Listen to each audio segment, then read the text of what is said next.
Nathan Kitchen is the president of Affirmation, LGBTQ Mormons, Families, and Friends, an organization that creates worldwide communities of safety, love, and hope, supporting LGBTQIA+ individuals and their families as they define their individual spirituality and intersection with the Church of Jesus Christ of Latter-day Saints.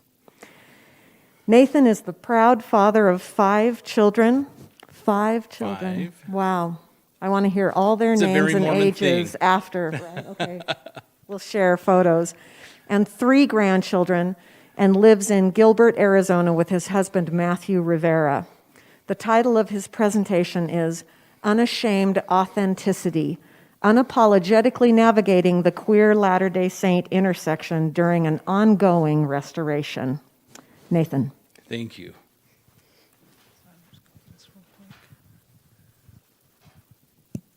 You're good to go. Thank you.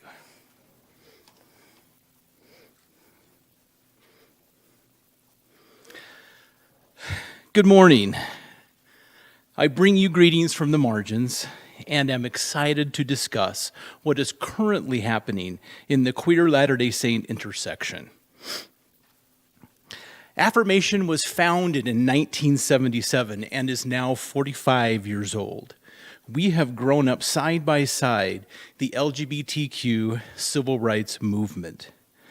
Before 1977, many groups of gay Mormons informally met together in secret because it was dangerous to do otherwise.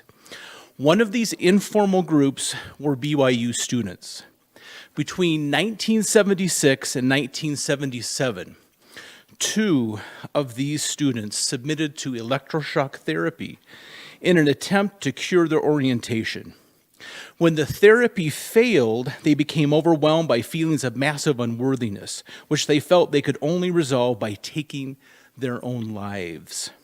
Both had been counseled by ecclesiastical leaders to cut off all contact with their gay friends as part of the repentance or recovery process, thus cutting themselves off from the very network that might have been able to provide support necessary to prevent their deaths. In that moment, this group of friends determined that a formal support network was essential and life-saving for gay and lesbian Mormons, and Affirmation was officially born. In the ensuing 45 years, Affirmation has grown in size and scope around the world because wherever the church is, queer people are also. Today, encompassing sexual orientation, gender identity, and gender expression, we build communities of safety, love, and hope around the world for LGBTQ people who occupy the same kinds of intersections our siblings did in 1977. And true to our founding roots, we still to this day look out and care for our friends. Before I begin, why the word queer? Blair Ostler writes in her book, Queer Mormon Theology, I use the term queer as an umbrella term for those in the LGBTQIA+ community. It is more efficient when referring to the entire community as queer, rather than list out each individual letter. Queer in this context simply means something other than cisgender and or heterosexual. Following Blair's lead, I will use queer today in my presentation as an interchangeable umbrella identifier with an occasional use of LGBTQ or LGBTQIA+, because that is currently how you will hear the discussion happening within our community. I highly recommend Blair Ostler's book.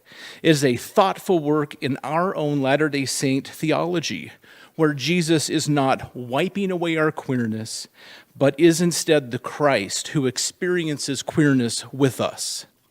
The take-home point is that the word queer originated as a denigrating and violent slur that the younger LGBTQ generations have now reclaimed and empowered.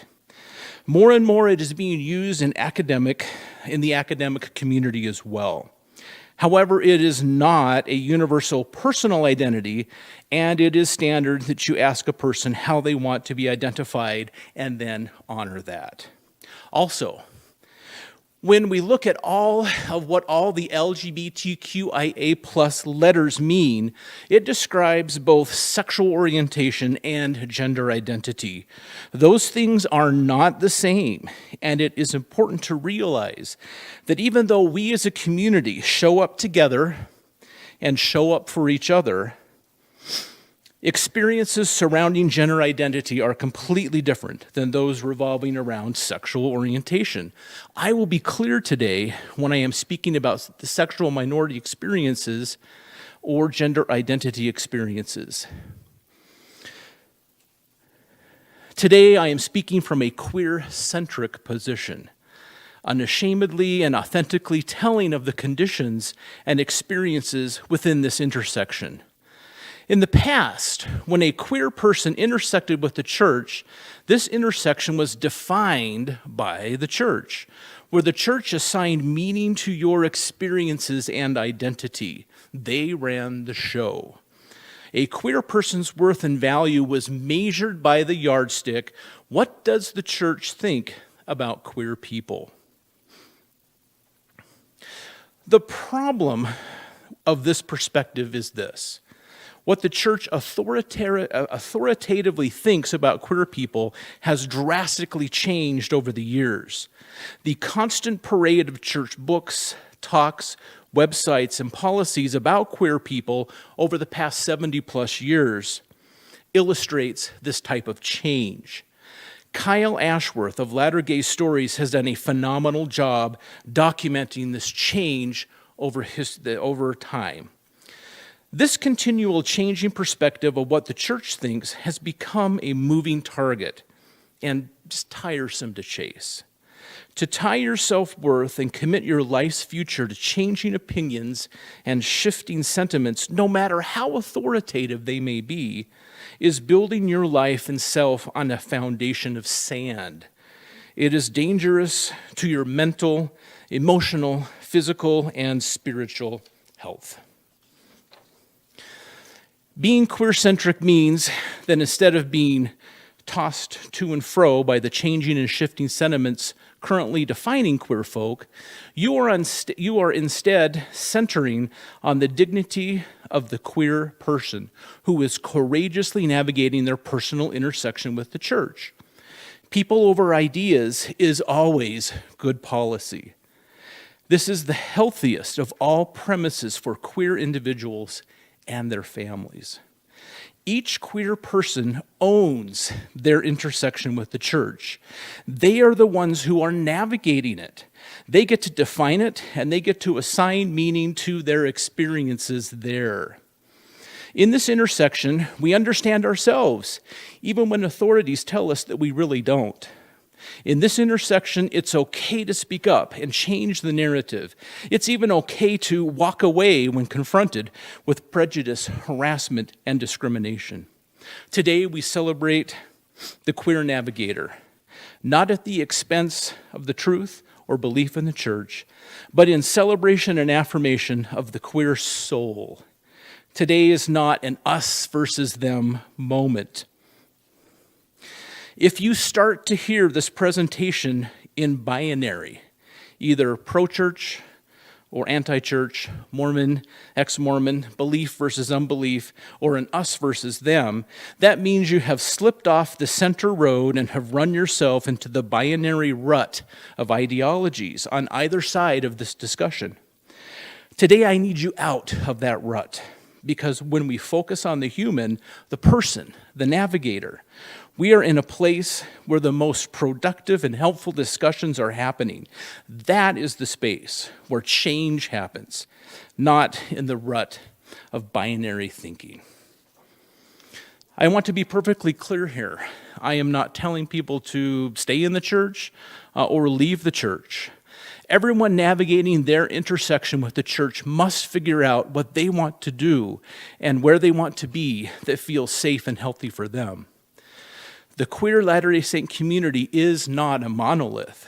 Understanding this on a deep level at all times, I will be respectful of the experience of every queer person navigating their personal faith intersections as they claim their right to stand in places that feel safe and healthy for them, including how they choose to interact with the Church of Jesus Christ of Latter-day Saints.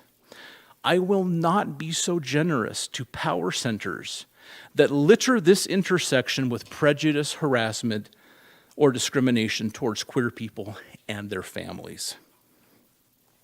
Today is about queer empowerment and equality, and the oft overlooked aspect of the queer human experience, the right to choose to worship where, how, and what you may, in the equality of our straight cisgender peers.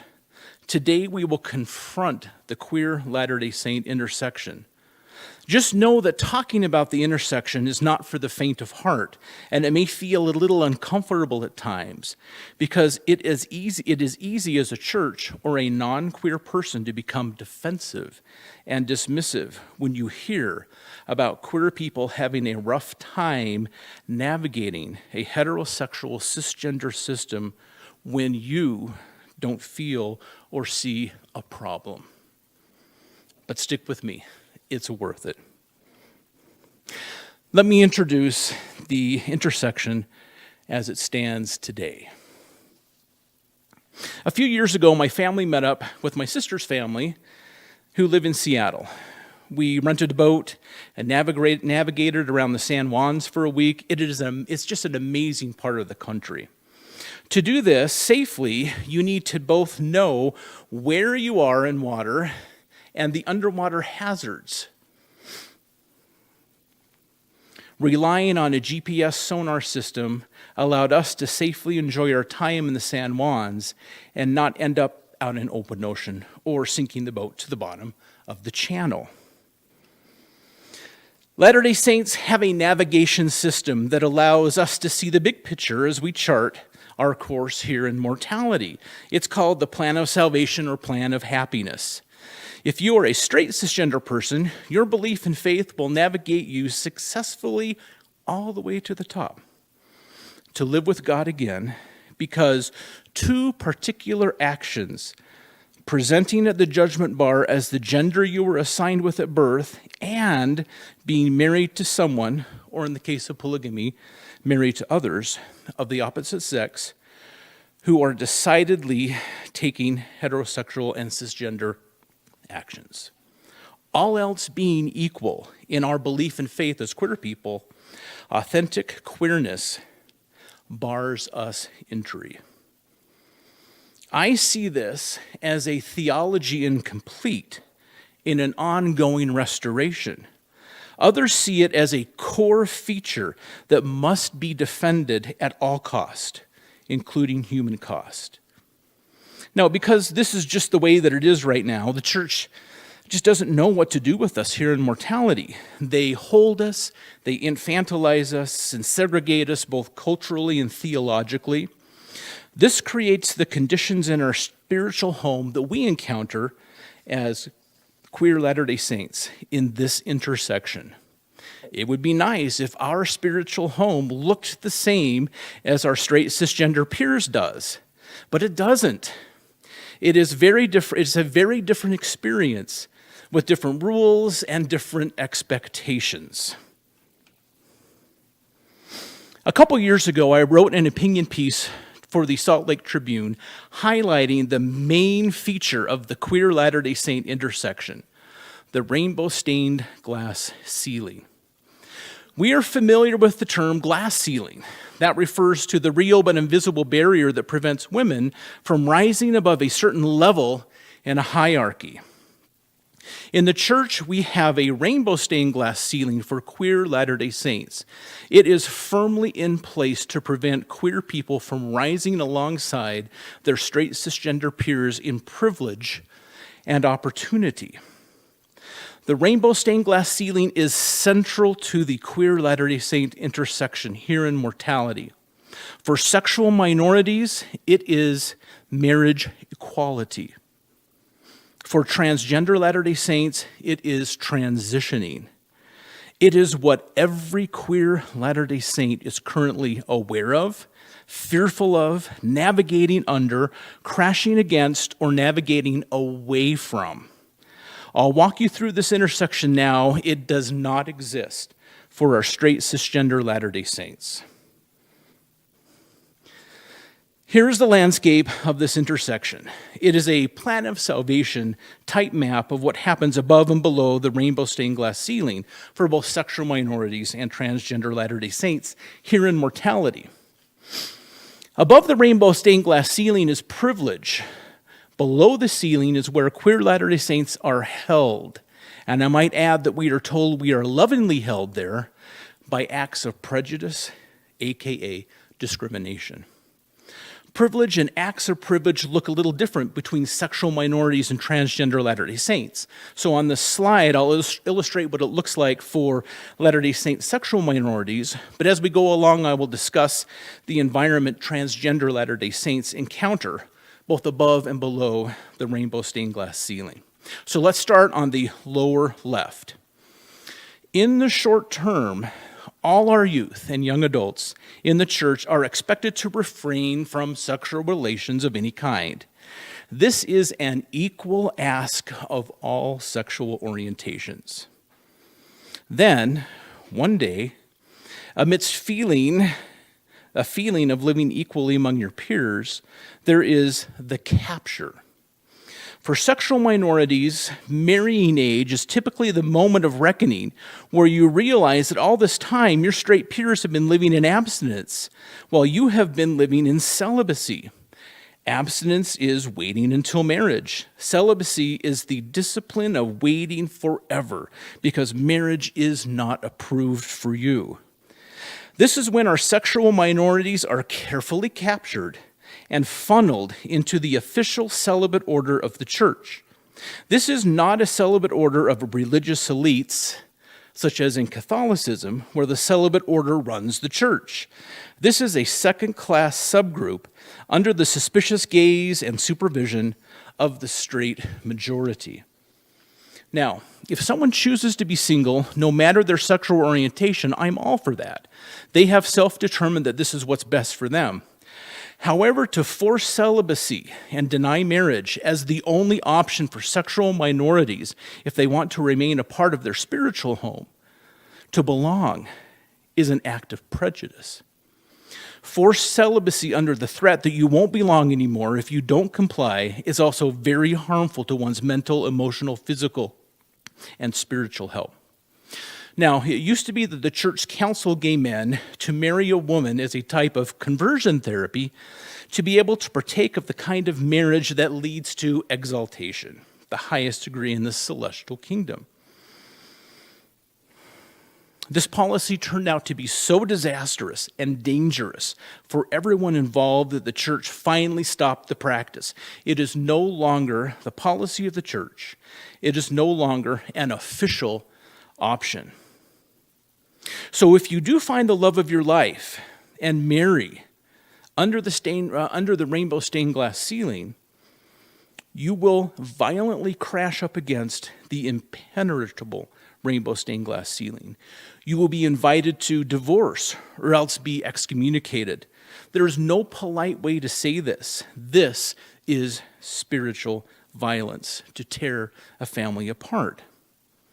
Now, you might think that excommunication after marriage means all sexual minorities avoid the church, but that's not exactly how it is. Queer people have the right to exercise their faith in spaces that feel safe and healthy for them. Some excommunicated queer people sit in the pews alongside members of the church to worship. Excommunicated queer folk worship with the saints under the Article 11 worship clause. What is Article 11 worship? Its name comes from the 11th article of faith. We claim the privilege of worshiping Almighty God according to the dictates of our own conscience and allow all men the same privilege. Let them worship how, where, or what they may. As far as the church is concerned, as a queer excommunicant, you are sitting with the saints, but worshiping how, where, and what you may, not the Latter-day Saint way. because you claimed marriage equality. It's a visitor's welcome policy, a way to feel belonging without actually belonging. Now, the church regularly cleans house underneath the rainbow stained glass ceiling, getting rid of all those who stray into equality. This is done either by using BYU standards or non-BYU standards. BYU standards prohibit our single celibate order from any chaste romantic behavior. Bishops and stake presidents outside BYU are not in agreement, often allowing the celibate order to date, hold hands, kiss, and even live together as partners, as long as they can check in with their priesthood leaders and declare that they are not doing the deed. Navigating the rainbow stained glass ceiling of transition looks a little different for transgender Latter-day Saints. Again, starting on the left side of the graph. If you are transgender or non-binary, until you come out or choose to transition, you start your experience in the church mingled among your cisgender peers, probably experiencing gender dysphoria, but as long as you do not transition, you fly under the radar unnoticed.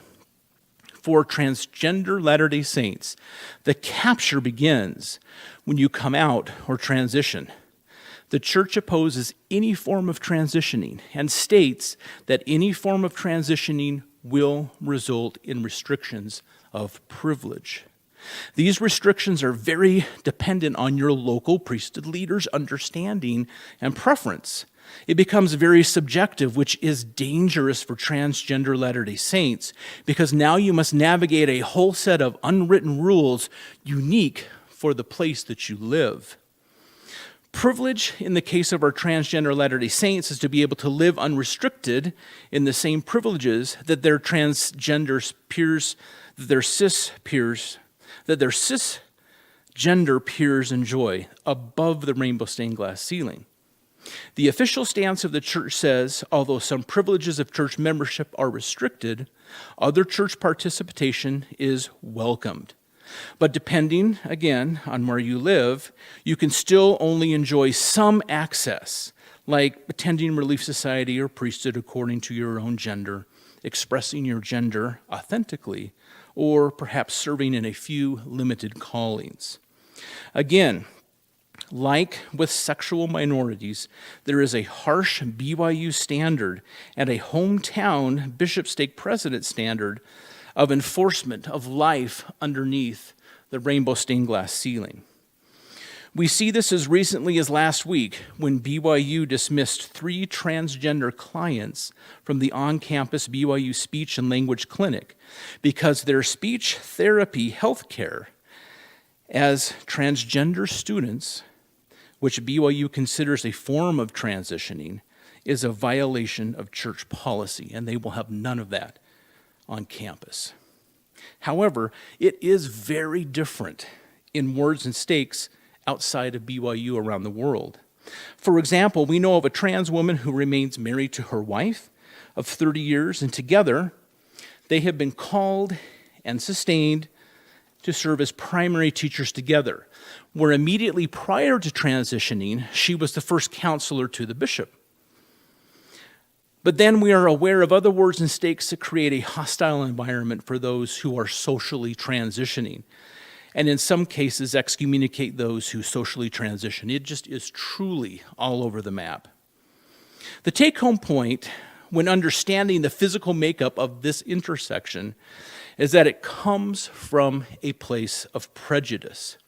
And the way that this prejudice structures the everyday life of queer Latter-day Saints leads to harassment and discrimination in the church. So why is there a queer Latter-day Saint intersection to begin with? At the core of any religion is a set of sincerely held ideas and beliefs that create doctrine. Each religious system has boundaries to maintain doctrine and does so in 2 ways. This is boundary maintenance. First, it needs a way to keep unauthorized external ideas out, keep certain people out, keep certain behaviors out, keep out invaders, the government, the world. You accomplish this by strengthening the borders of your religious freedom argument, which is shown here in red. A church has a lot of latitude to govern itself and treat its members how it wants to, just as long as it stays on the right side of the law. Churches also need a way to get unauthorized internal ideas out. A call to repentance, excommunication, burning at the stake, imprisonment. People hosting the wrong ideas are heretics and apostates and are removed by this process. Boundary protection against external events, external threats, went severely wrong with polygamy in the church. We live in a church that since its inception reserves the absolute right to doctrinally define marriage. In the mid to late 1800s, the church held a central core belief that polygamy was the highest order of marriage, and only those who practiced it would go to the highest degree of the celestial kingdom. The United States government felt differently about the practice and came to Utah to stomp it out. In 1904, after years of experiencing the full force and resources of the United States government, the church had no recourse but to make its final pivot away from the practice of plural marriage.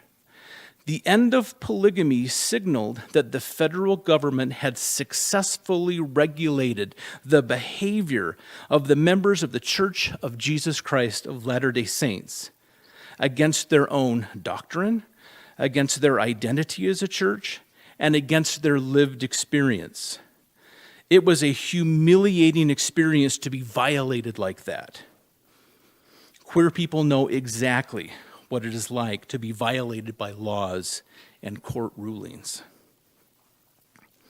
This historical trauma of having polygamous behavior so soundly relegated into civil oblivion created a never-again hypervigilance, creating an intense push of vast amounts of resources into strengthening religious freedom borders to keep the federal government, or any government for that matter, from ever walking through the church doors again and dictating the definition of marriage, and today, gender identity as well, within the faith.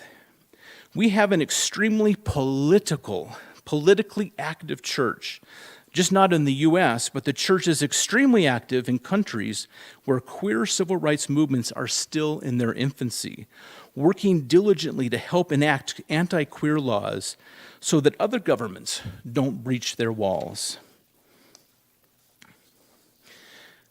The church is active on another front, one that they consider an internal matter. Queer equality is an unauthorized internal idea.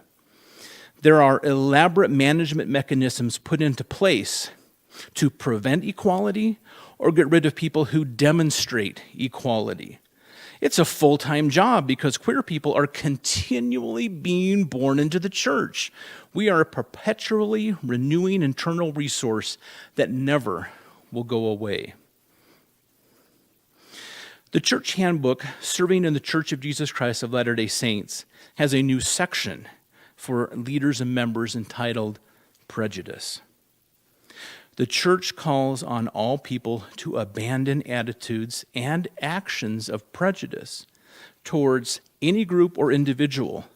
This includes prejudice based on race, ethnicity, nationality, tribe, gender, age, disability, socioeconomic status, religious belief or non-belief, and sexual orientation. This is quite the list. But this list is not what it appears to be. The words that I highlighted within this quote actually show the disconnect that the church has with its queer members.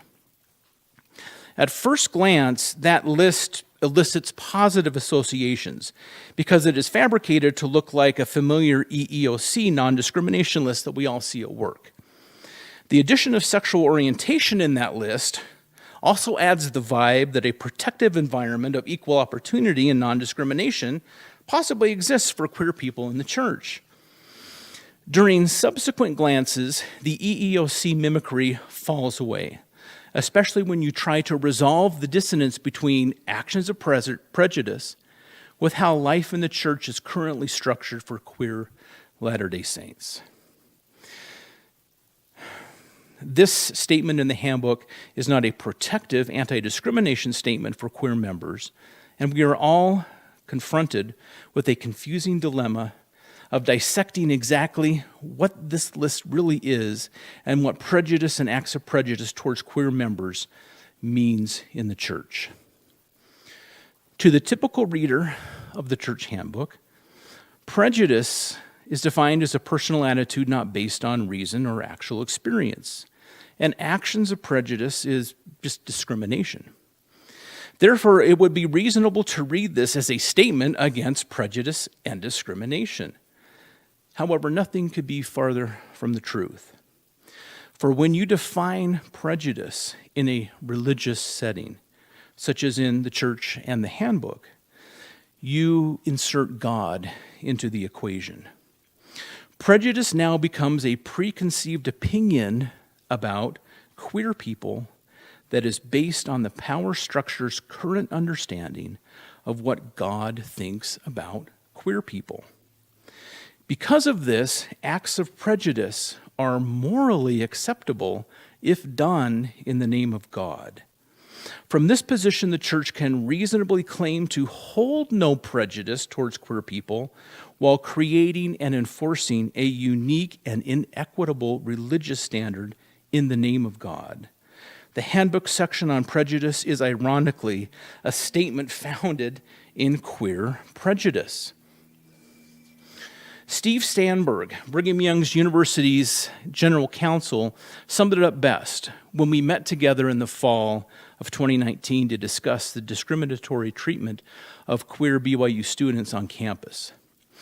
After pointing out the absence of sexual orientation and gender identity in the university's non-discrimination statement, and how the absence exposes queer students and visiting faculty to harm, Mr. Sandberg explained that BYU, as with all religious universities in the United States, has a protection to create its own non-discrimination policies that align with its doctrine, as long as they do not conflict with federal, state, and local laws.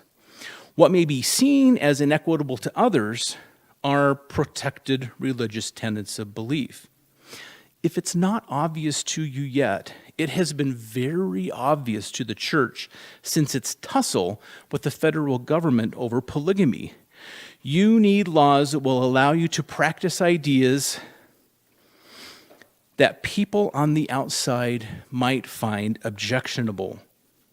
In the late 1800s, early 1900s, it was polygamy. Today, queer issues are seen as an external invader.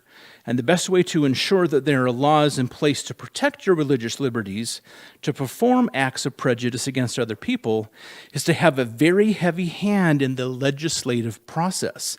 This is why we have a very politically active church. For a long time, and by a long time I mean starting in the 1990s, the church strictly maintained a highly adversarial stance with the LGBTQ community in the legislative process. But then something happened in the timeline.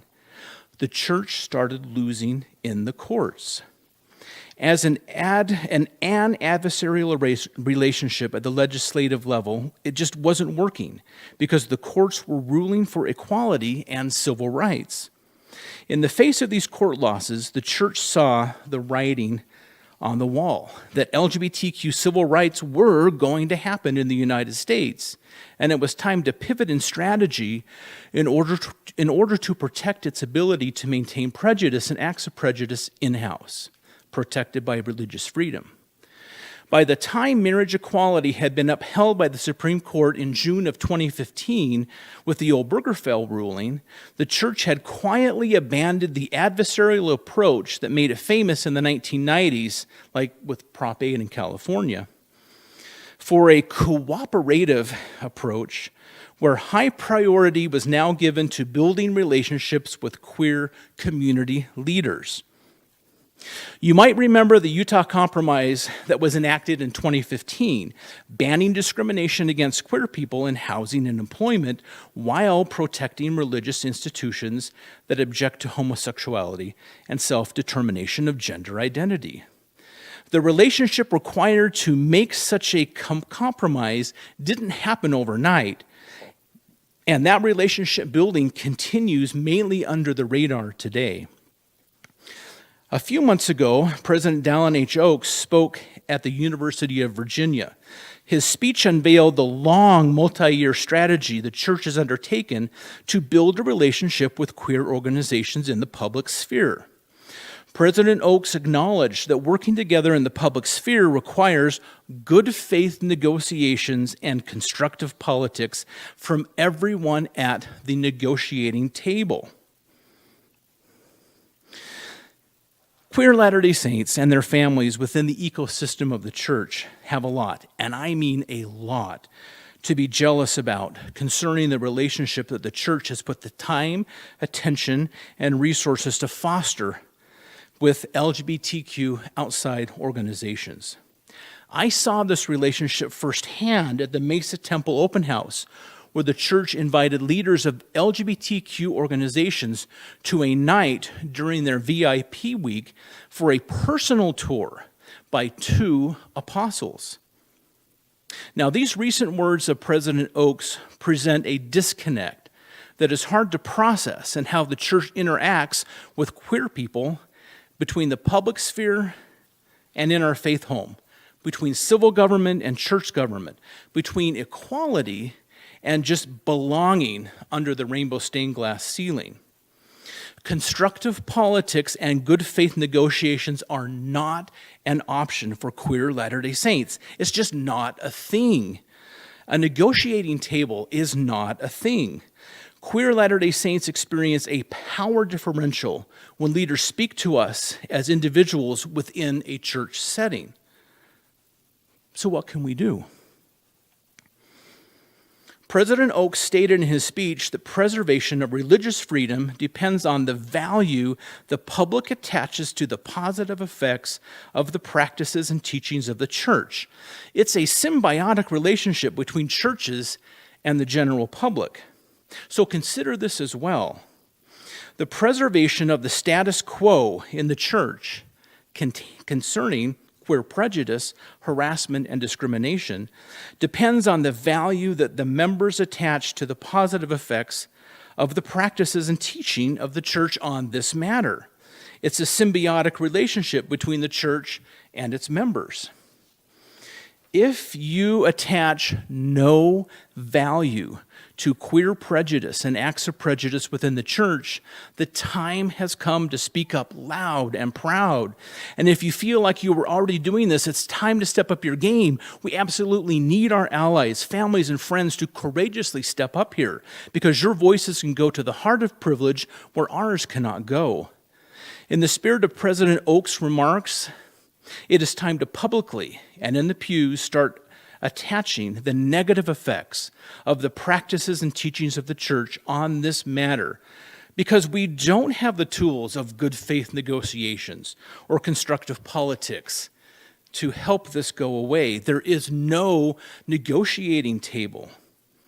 This is not a matter of belief or of even a faith matter. This is a matter of prejudice and acts of prejudice. So always question the status quo. If a question was good enough to start the restoration of the church in 1820, it's good enough now to begin to make a movement in LGBTQ spiritual equality today. If you are feeling shy about speaking out, just remember that Jesus teaches that the continual questioning of the importunate widow gets results. She was not shy at all about what the unjust judge thought about her. She kept bugging him until she finally got justice. Each year, the church has to work harder and harder to maintain a system of structural inequality for queer people in a home-centered, queer-supported ecosystem. Queer kids are born into Latter-day Saint homes, not the church. When you offer Latter-day Saint families less protections and equality in the church for their queer kids than what is granted them under the Constitution, it doesn't matter how politely and eloquently you present religiously accepted prejudice and acts of prejudice. Today's parents want their children to have the same opportunities and happiness that they have experienced in life. Let's take a moment to talk about how the church presents life under the rainbow stained glass ceiling in the most appealing way that they can. First, you must really drive home the concept of belonging. The draw of belonging to a church, family, and God is a huge factor in the stability of a queer person's life. This is all made conditional, and it's made a conditional safe space of belonging, where as long as they remain single and celibate or non-transitioned, they will be celebrated, accepted, and a part of the community of saints. So instead of facing the outright rejection and hostility many of the older generations of queer Latter-day Saints experienced, today it is the practice to never threaten a sexual minority, only threaten their belonging. We saw this in full view during a young adult devotional in February of 2021, where Elder Jeffrey R. Holland addressed the issue of sexual minorities in the church and adamantly told the young adults that we absolutely don't make any judgments about feelings or attraction, but rather on behavior and what one actually does. Those who are willing to behave consistent to the commandments of the Lord will be able to hold a temple recommend, receive temple covenants, hold a calling, and enjoy all the blessings of the gospel, but it does take effort on the behavior side. Through that effort, we will wait with you, cry with you, and be patient together as we bless each other with true brotherhood and sisterhood. Let's be clear about what is happening here. The church is just not asking sexual minorities to refrain from sexual relations before marriage like they ask their straight members of the church. That is not what Elder Holland is referring to at all. That would be an equal ask. Instead, he is threatening the very belonging of sexual minorities in the church if they act like their straight peers, claim equality, and marry in accordance to their orientation. Everyone is the same until you start marrying. Then the current management of the homosexual population in the church kicks in. And that's when you find all along your life as a queer person in the church has been structured by prejudice, harassment, and discrimination. Second, you need to sell life under the rainbow stained glass ceiling. Market it like a timeshare. To do this, you need spokespeople. You need stories of other queer Latter-day Saints who are doing it, and lots of stories. During the 1960s through the 2000s, there was absolutely no market for queer stories in the church. Our story currency was worthless and flatly rejected as counterfeit. At best, it was used as a cautionary tale about the wages of sin. Then, in 2016, the queer Latter-day Saint story marketplace blew wide open, and the value of queer stories skyrocketed when the church introduced the new Mormon and Gay web resources and placed it on their official church website. The church itself created the market for queer Latter-day stories. Not every queer story is useful to the church. The church has a particular story they traffic in, one that requires a particular set of skills. Every story must come from someone under the rainbow stained glass ceiling who can tell the story that they are faithfully managing life under the ceiling. Using a mix of rugged, good-looking, smart, athletic, relatable, heteronormative, Mormon-normative, queer Latter-day Saints, stories are used to build an unsustainable model to show parents and queer kids, look, All the popular kids are doing it, and you can do it too. The problem is, life under the rainbow stained glass ceiling is a hot mess. Most of the original single and celibate gay, Mormon and gay website gang got married. Their stories were removed. Currently, over at Deseret Book, the church has lost control of the gays. Tom Christofferson announced that he has started dating. Good for him. Charlie Bird, also known as Cosmo the Cougar, announced just this week that even though he is still a BYU student, he has been dating. Congratulations, Charlie. And also, I want to bet with the church communications department that this would happen. And third, Ben Shalati, who was an honor code administrator for BYU, knew of Charlie's relationship long before Charlie announced it. But he kept it quiet to protect his friend. We absolutely cannot blame or fault these queer souls, but we can be disgusted at the power centers that look over our queer stories, curate them, and then thieve them to build a dominant narrative about queer people that just isn't true. Stories on church platforms are a continual revolving door as queer Latter-day Saints navigate themselves out from under the dominant narrative towards joy and equality. I wish parents and younger queer kids who look up to these stories and hold unreasonable expectations knew this. In full transparency, the church really should do a Where Are They Now reunion video with everyone from their past story platforms. Now, the church isn't the only consumer of queer stories. Lots of people and organizations traffic in our stories and even thieve them to support their own particular agenda. Queer Latter-day Saint stories are a hot commodity right now. They are all over the internet, in Latter-day Saint adjacent podcasts, social media, YouTube channels, websites, books, magazines, radio, and TV. With all this content, what is the best way to evaluate queer Latter-day Saint stories, to come to understand the truth about what queer joy really means? The best way to understand that is like a historian. My husband Matthew is a historian.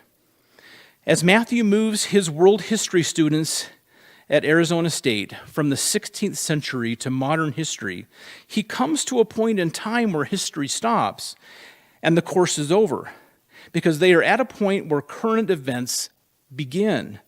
Current events are not history. Current events are journalism. Where is the inflection point between journalism and history? When does journalism become history? It's not really a point. It's a zone of transformation that is very dependent on two things. First, that enough time has passed that sufficient reports and documents have been archived and readily available to historians for inspections to build a complete record. And second, enough time has passed that the power centers under study become irrelevant. Enough time, which means that their influence is less or no longer important.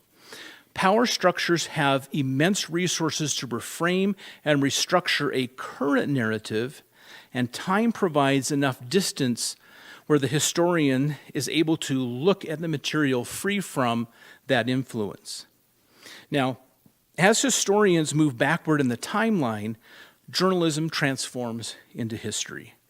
And all the archived stories and experiences become primary sources for the historian to gather, read, catalog, and organize in order to build an accurate account of the past. Any credible historian does not write a history and then go looking for primary sources to support it. Instead, the primary sources independently reveal the history. Understanding this, how do we approach the huge pool of contemporary queer stories with the tools of a historian if we are still living in a journalistic present? First, remember that power centers wield immense resources to reframe and restructure a current narrative. A power structure like the church has already written a narrative about queer people, and they are now out looking for queer stories to sustain that narrative. To counteract this power, don't approach a queer story as if it is true or false. Do not analyze it as either sustaining the power structure's dominant narrative or contradicting it. Instead, consider queer people reliable reporters of their own experiences. Allow yourself to sit with and accept each story as a valid experience. Listen to as many queer stories in as many different and diverse places as you can.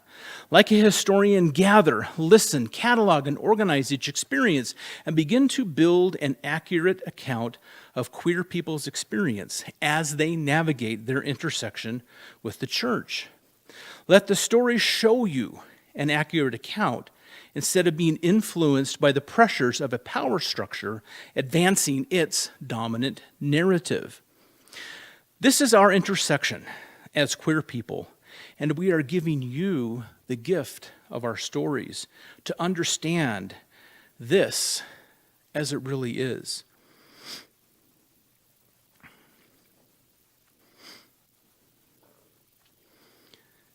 And that is what really frightens a power center.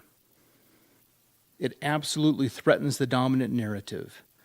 Our collective lived experiences build an accurate picture of unashamed authenticity and absolute queer joy, even in the face of prejudice, harassment, and discrimination. Hundreds, if not thousands, of compelling stories exist of queer people who are or were Latter-day Saints. Most often, those that are no longer in the church didn't leave because they no longer believed. They were forcibly removed because they refused to be managed by acts of prejudice. This is why you cannot just focus on approved church queer stories. You will miss the complete true picture. Next time you're at Deseret Book or reading a church magazine, just ask yourself, where are all the diverse profiles of courage and achievement? And why are they not here? Where is the story of the church's transgender chief temple architect? This is Laurie Lee Hall's story. You know her work. Just to name a few of her 40-plus projects are the Gilbert, Arizona Temple, the Phoenix, Arizona Temple, the Okra Mountain Temple, the Provo City Center Temple. She was the one that put it up on stilts to save the old tabernacle from complete ruin. You all saw these remarkable pictures. This is the work of a transgender woman. Thousands of young missionaries sit in the Provo MTC, where she designed spaces to specifically be conducive to the Spirit. Just think of that. All missionaries sent out into the world from the church's main training center have felt the Spirit in spaces that a transgender woman thoughtfully created for them. Despite her breathtaking buildings, physical icons of a church connecting heaven to earth, she was forced from her position and excommunicated from the church for no other reason than she was a transgender woman. Our transgender Latter-day Saints need to know this story. All of us need to know her story. We talk in venerated tones about Truman O. Angel, the architect of the Salt Lake Temple. Yet at the moment, the only reference we currently hear of Laurie is in a weirdly specific example in an amicus brief that the church filed with the Supreme Court to oppose LGBTQ equality in the workplace. In today's climate, to sustain a narrative of inequality and discrimination tenable to a modern membership, you cannot directly attack LGBTQ people like it's the 1970s. You just can't do that anymore. Instead, LGBTQ people today are reduced to a behavior, a belief, or an ideology. Once this happens, you couldn't care less how people identify. Now you can attack the behavior. Now you can attack the ideology, such as when President Oakes lamented the increasing frequency and power of the culture and phenomenon of lesbian, gay, and transgender lifestyles and values. Every time you see a Liahona article about queer people, hear general authorities discuss issues, read church social media posts about queer people, you are witnessing the struggle to transform queer people into an ideology beholden to prejudice and acts of prejudice protected by religious freedom. You cannot expect progress in the restoration when the handbook calls on members to abandon their own prejudice and actions of prejudice, but the institution retains the right to practice, in full view of the membership, religious prejudice that structures the everyday life of the queer Latter-day Saints by discrimination and harassment. President Russell M. Nelson tells us that the restoration is ongoing. We sing that the restoration breaks like the morning, dawning at the speed of light, majestically rising on the world. In the matter of queer people in the church, when you weigh the restoration down with prejudice and discrimination, you slow the restoration down to baby steps. When you slow the restoration, the aging of queer people does not slow down. A slow restoration means that queer Latter-day Saints grow old while suspended indefinitely in an abjectly unfair ideological state of stasis, founded in prejudice. How long do you ethically hold your queer children there? How long can you ethically tell them just to be patient and wait? You can sit with them, you can cry with them, celebrate them, but in the end, as a straight cisgender person, you are free to move about the restoration while queer members are restricted to the margins. Reduced to an ideology and a system structured by prejudice, harassment, and discrimination, queer people in the church become the Lazarus of our day. Damned in progression, still as death, entombed, unable to move any further in the mortality of our spiritual home, waiting on others to either roll away the stone or call us forth or pass to the other side. And then God will just have to pick up the work of equality and justice that his children could not do here on earth. But we will not languish in the tomb forever. Queer people were not born for baby steps. We were born to run, to rise. We were born with inherent self-worth and inalienable human rights. Yet after we were born, we are carefully captured in our progress in the church and held in stasis, as if in the tomb of Lazarus, immobilized by the shrouds of prejudice, discrimination, and harassment, in a restoration of queer baby steps, while our straight cisgender peers fly past us, enveloped in privilege and rising in opportunity and full combination in their sexual orientation and gender identity.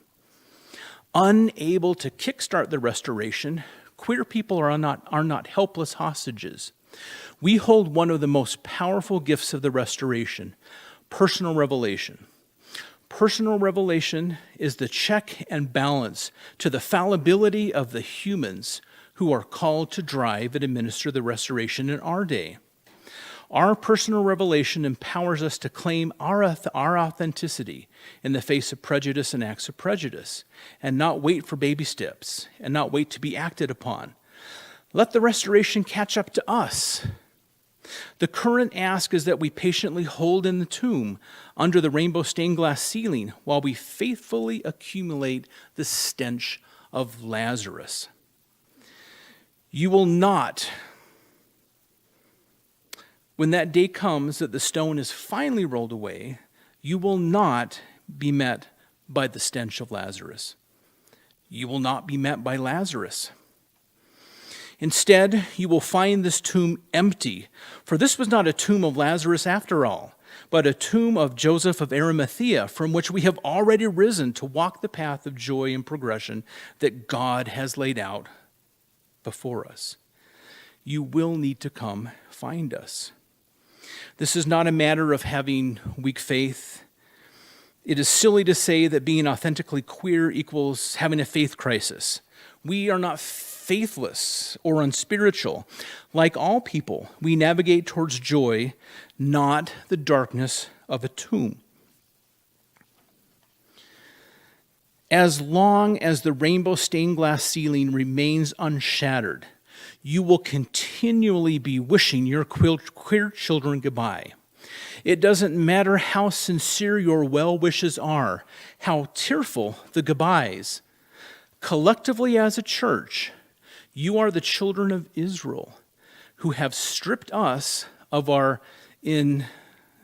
from our identifiable coat of many colors and separated us from our spiritual home, selling us for silver and then misrepresenting to our Father why we have gone missing. It does not have to be like that. We do not have to wait until Egypt to embrace. Where's the hope currently for all who are navigating this intersection? First of all, it is not about the intersection. It is always about the navigator. The hope is that so many queer Latter-day Saints courageously are navigating towards their joy to stand in places that feel safe and healthy for them in the face of some pretty intimidating prejudice and acts of prejudice. Celebrate the navigator, not their captors, and not the seas full of underwater hazards. Celebrate the hope that the continual wave of beautifully perfect queer children born to Latter-day Saint families will find refuge and protection in their homes, shielded from a spiritual culture of muskets and fire. To all my queer peers who are navigating to their joy towards love, guided by the Spirit and personal revelation through these waters of prejudice, I affirm you. I celebrate you. No toil or labor fear as you wend your way. I cheer for you that you will find the place which God has prepared for you. Don't stop. Keep going. Thank you.